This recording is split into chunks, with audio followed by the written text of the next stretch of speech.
সৰস্বতী শিক্ষা নিকেতনৰ বাৰ্ষিক উৎসৱ। দক্ষিণ কামৰূপৰ মিৰ্জাস্থিত আগশাৰীৰ ব্যক্তিগত শৈক্ষিক প্ৰতিষ্ঠান সৰস্বতী শিক্ষা নিকেতনৰ আজি বাৰ্ষিক উৎসৱ উদযাপন কৰা হয়।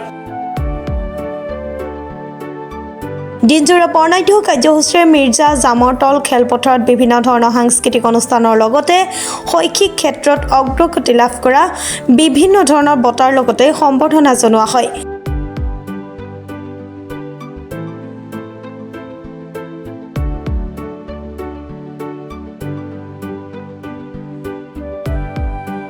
উক্ত অনুষ্ঠানত বহু কেইগৰাকী বিশিষ্ট ব্যক্তি উপস্থিত থাকি অনুষ্ঠানৰ সৌষ্ঠৱ বৃদ্ধি কৰে।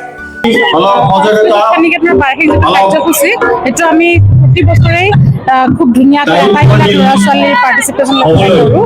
এই বছৰ যিহেতু সুধাকণ্ঠ ভূপেন হাজৰিকা দেৱৰ জন্মশতবাৰ্ষিকী চলি আছে আৰু লগতে আমাৰ জুবিন গাৰ্গ ডাঙৰীয়াৰো মৃত্যু, গতিকে আমি আমাৰ এই প্ৰগ্ৰামটো আমি আচলতে আমি আগতেই ভাবিছিলোঁ যে ভূপেন হাজৰিকাৰ জন্মশতবাৰ্ষিকী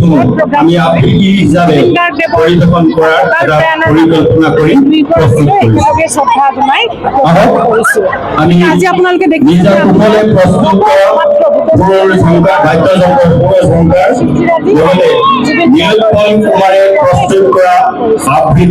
আৰু মানে আমি আজি গোটেইখিনি আমি আমাৰ আজি আমি চেলিব্ৰেট কৰি আছো। এনে নহয় যে ইংলিছ মিডিয়াম স্কুল অকল ইংৰাজী প্ৰগ্ৰাম হ'ব লাগিব। আজি আপোনালোকে দেখা পাইছে আমি অসমীয়া বৰ্ণমালাৰ ওপৰত যিখন বৰ্ণমালা মই পঢ়িছিলোঁ ভূপেন মামাৰ গীতে মাতে অ আ ক খ, আৰু সেইখন বৰ্ণমালাৰ জুবিন গাৰ্গে সুৰ দি গাইছিল ভূপেন মামাৰ গীতে মাতে অ আ ক খ। মোৰ ল'ৰাই ডাঙৰ হৈছিল সেই আজি আমি সৰু সৰু ল'ৰা ছোৱালী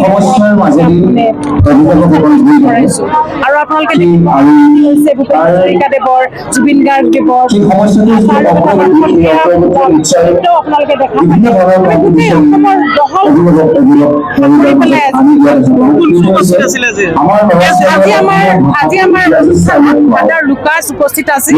ফাদাৰ লুকাছৰ পৰিচয় কৰাই দিয়া তেখেত হৈছে মাদাৰ টেৰেছাৰ আদৰ্শত অনুপ্ৰাণিত হৈ তেখেতে মিছনাৰীৰ কাম কাজ এৰি তেওঁ স্নেহালয়া যিটো পথ শিশুৰ কাৰণে গুৱাহাটীত সেই প্ৰজেক্টৰ প্ৰতিষ্ঠাতা। 1997 চনত তেখেতে স্নেহালয়া প্ৰতিষ্ঠা কৰিছিল আৰু আজি তেওঁলোকৰ 5টা আৱাস আছে স্নেহালয়া। তেওঁৰ শিশুসকলৰ মনস্তত্বৰ ওপৰত বহুত ডাঙৰ অভিজ্ঞতা আছে, বহুত অভিজ্ঞ মানুহ তেখেত, মানে প্ৰথম শিশুসকলৰ লগত তেখেতে কাম কৰি আছে। আৰু ইপচনলাল বৰুৱাকটো সাংস্কৃতিক জগতখনত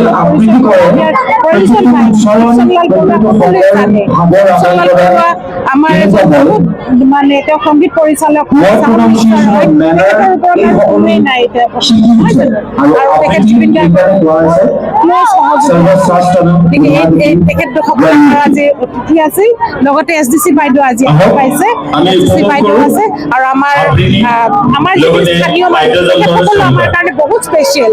আমাৰ স্কুলৰ যিটো স্কুল ডেভেলপমেণ্ট কমিটি তাৰ গোটেই প্ৰেচিডেণ্ট মেম্বাৰ তেখেতসকল আহিছে। আমাৰ গোপালপুৰৰ ৰাইজৰ প্ৰেচিডেণ্ট আহিছে, গোপালপুৰৰ আমাৰ গোটেই ৰাইজে আহি আমাৰ ওচৰত থিয় দিয়ে। আমি অতি আৰু ধন্যবাদ জনাইছোঁ। সুনীল দাসৰ ৰিপৰ্ট, প্ৰাতঃ টাইম ডিজিটেল।